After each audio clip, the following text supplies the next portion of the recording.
السلام علیکم ورحمۃ اللہ وبرکاتہ۔ الحمدللہ وحدہ والصلاۃ والسلام علی من لا نبی بعدہ، اما بعد فاعوذ باللہ من الشیطان الرجیم، بسم اللہ الرحمن الرحیم۔ ناظرین، آج میں آپ کے سامنے بہت ہی قیمتی اور مختلف ایک وظیفہ اس انداز سے لے کر آیا ہوں جو کہ بہت ہی اہم ہے اور بہت ہی خاص ہے، بڑا ہی پاورفل ہے۔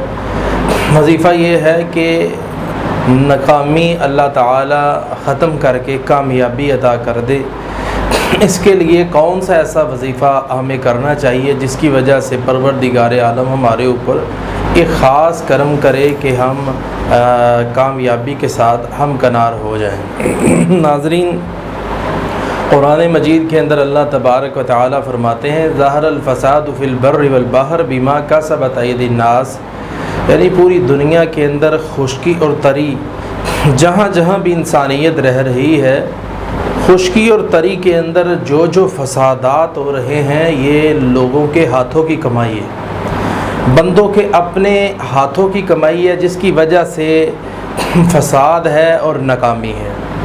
تو ناظرین، اس فساد اور اس ناکامی کو ختم کرنے کے لیے کیا کرنا چاہیے کہ اللہ تعالیٰ اس ناکامی کو ختم کر کے انسان کو کامیاب کر دے؟ ناکامی ختم ہوتی ہے معافی سے۔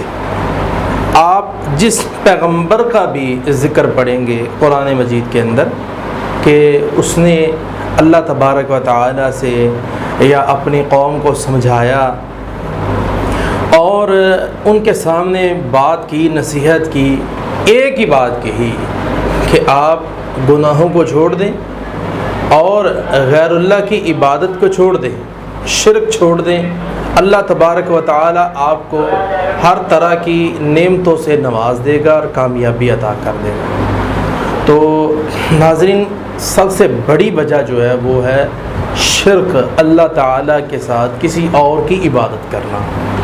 تو یہ ہے ناکامی کی وجہ، اور اس کے علاوہ بندے کے اپنے ذاتی گناہ ہیں جس کی وجہ سے ناکام ہو رہا ہے۔ اب کامیاب کیسے ہونا ہے کہ اللہ کے سوا کسی کی عبادت نہ کریں، صرف اور صرف اللہ کی عبادت کریں، اللہ کے حق ادا کریں اور اس کے بندوں پر ظلم نہ کریں۔ آپ آج سے تہیہ کر لیں کہ میں نے 5 وقت نماز با جماعت ادا کرنی۔ یہ ایسا عمل ہے انشاءاللہ تعالی ناکامی اللہ تعالیٰ آپ کی دور کر دے گا اور آپ کو اللہ تعالیٰ کامیاب کر دے گا۔ زبان پہ آسان لفظ ہے سبحان اللہ و بحمدہ، یہ پڑھتے رہا کریں، انشاءاللہ آپ کی زندگی بدل جائے گی اور آپ کے حالات اللہ بہتر کر دے گا۔